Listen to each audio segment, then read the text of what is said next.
Welcome back to the part two. We have just gave an introduction about what is scapulohumeral rhythm. I hope you are very expert in the field of sports physiotherapy, and then you are aware of scapulohumeral rhythm.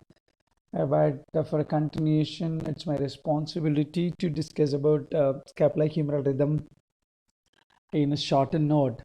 So, like as I said in the previous part one, we just gave an introduction about scapulohumeral rhythm. But uh, so now with the active humeral elevations up to 30 degree in the coronal or scapular abduction plane and up to 60 degree of sagittal plane flexion, the scapula seeks a position of stability. This is called as the initial phase, also called as a setting phase. And the setting phase is variable and individualized. Now, the scapula continues to rotate laterally around 60 degree elevation, stabilizing against the thoracic wall with a little superior or inferior migration. During the first 90 degree of movement, there is a significant superior acromioclavicular joint migration occurs corresponding to the clavicular elevation. And what happens when at approximately 90 degree of elevation?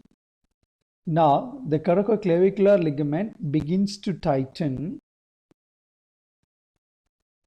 and which will pull on the posterior lip of the clavicle, which produce clavicular upward rotation. Now the scapula continues to rotate, causing the center of rotation to shift towards the glenoid, resulting in medial and continued superior movement of the glenoid and lateral migration of the scapular inferior angle. Along with the lateral rotations, especially during in external rotation, the scapula orients the glenoid fossa anteriorly towards the sagittal plane. The scapula posteriorly tilt as the superior angle moves away from the thoracic wall, with a concomitant movement of the inferior angle towards the thoracic wall. 10 more degree of acromioclavicular contribution occurs only after 135 degree. In all, the scapula rotates approximately about 60 degree. So what happens during the initial phase? The humerus and the scapula maintain a particular relationship during arm elevation, described as a ratio of a moment. This ratio has been investigated and quantified radiographically and also with the goniometrically and through the use of three-dimensional techniques. So the scapulohumeral rhythm has found a 2:1 ratio during both sagittal plane flexion and coronal plane abduction between 30 and 170 degree of movement. But what the other studies shows that they have examined elevation of glenohumeral joint in the scapular plane, and they reported that 2:3:1, similar to the findings by the corresponding author. So, as a result, the scapulohumeral rhythm will vary somewhat because of the types of measurement techniques used. Also, there is a relationship between glenohumeral and scapulothoracic movement is critical and generally considered to be 2:1, and it will be culminating in 120 and 160 degrees respectively. Caution is required when comparing both passive and active glenohumeral to scapulothoracic ratios and their phases of contributions, like initial phase called a setting phase.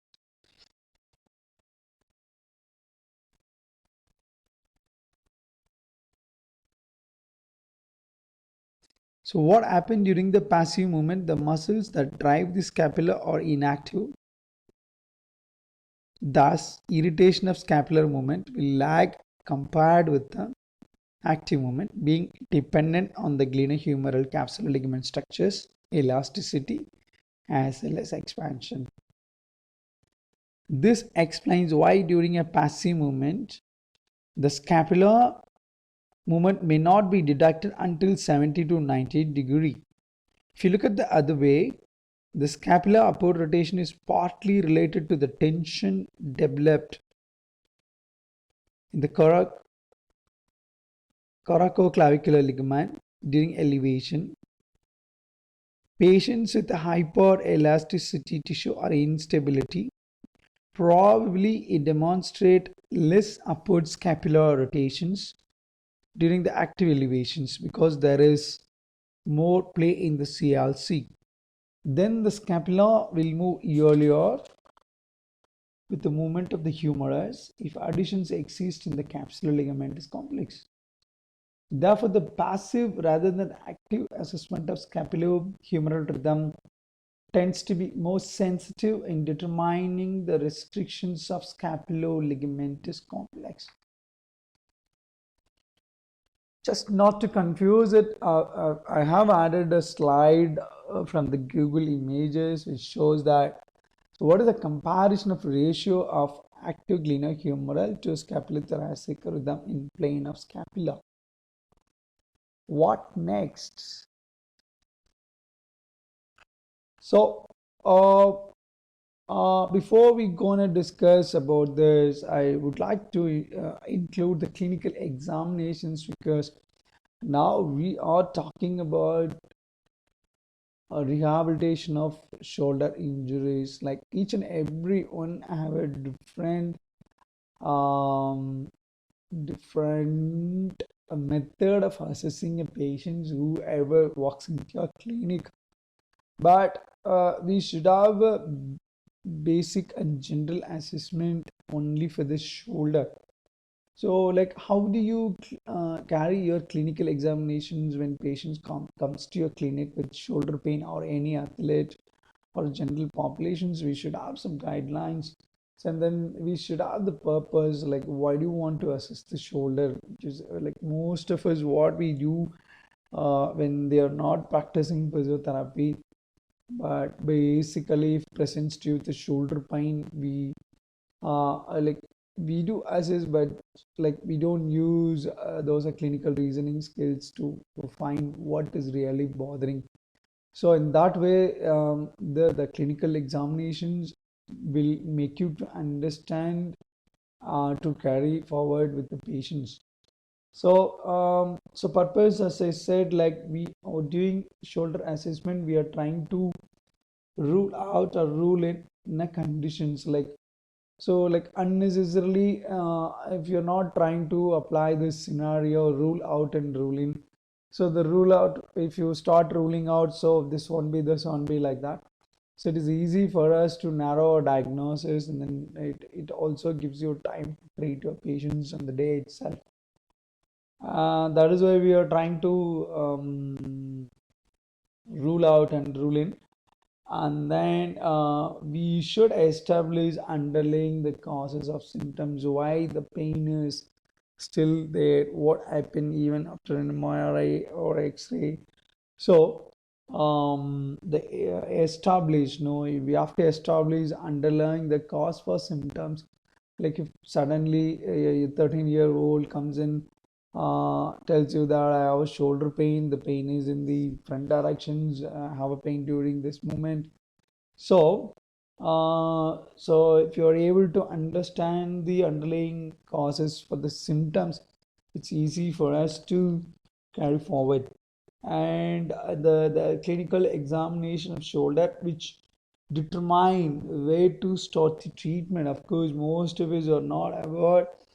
So like as I said, like each and every one of us have a different idea with the patients, like when to start, but always where to start, whether I should start off with the IFT or should I start off with the basic exercises or mobility exercises.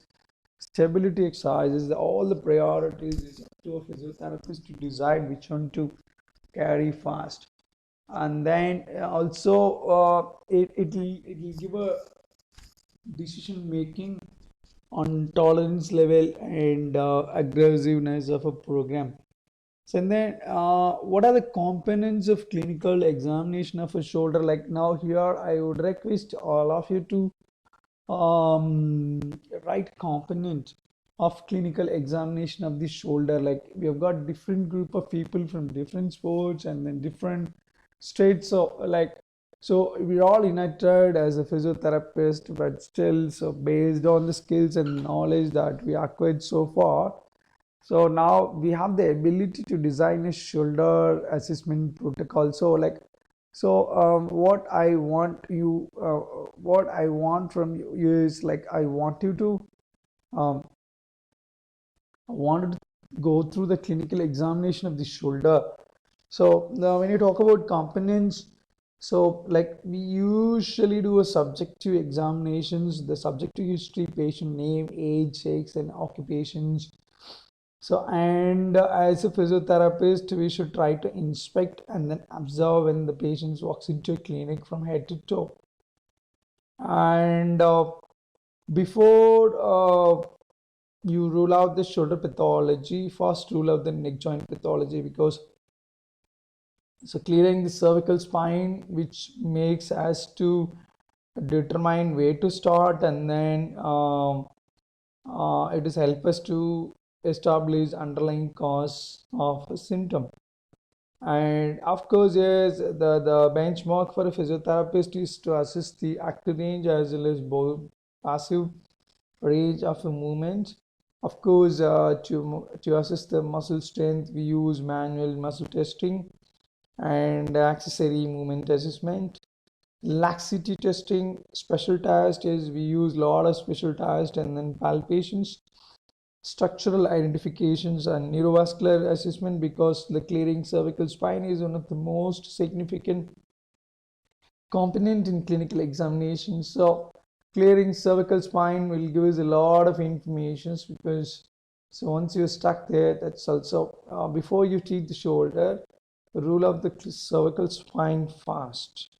And then as of course we do a special test like knee impingement, Hawkins Kinnady, shift and load test.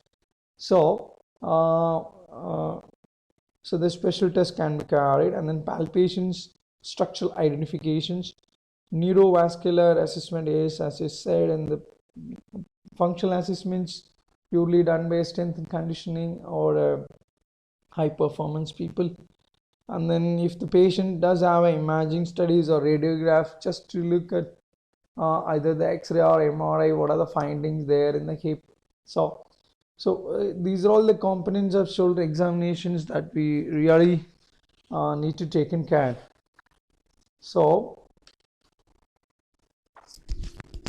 then what are the factors that you ask for? What reproduces symptom, like and then what are the chief complaints that the patients have, whether they have the limitations in functional activities or limitations in work activities or limitation in recreational athletic activities. Always when you observe, we have to look out the symmetry of a shoulder, posture, even the posture, what are the things that you observe during your posture, head position, shoulder, pectoralis, and scapular position and spine position. And then also look for the atrophy, muscle tissue, and then what are the visible defects that we possibly seen with the patient's ecchymosis, edema, inflammations, or deformities. So then so like before you clearing the cervical spine, like what is the purpose of carrying the cervical spine? Like is it possible to carry the test for all the people? No, the symptom related people, like if the patient says I have a pain during the play, the site of pain, like just below the elbow, if the pain is below the elbow, so so the clearing the cervical spine is much more important. And yes, active range, passive range, functional, external and internal radiation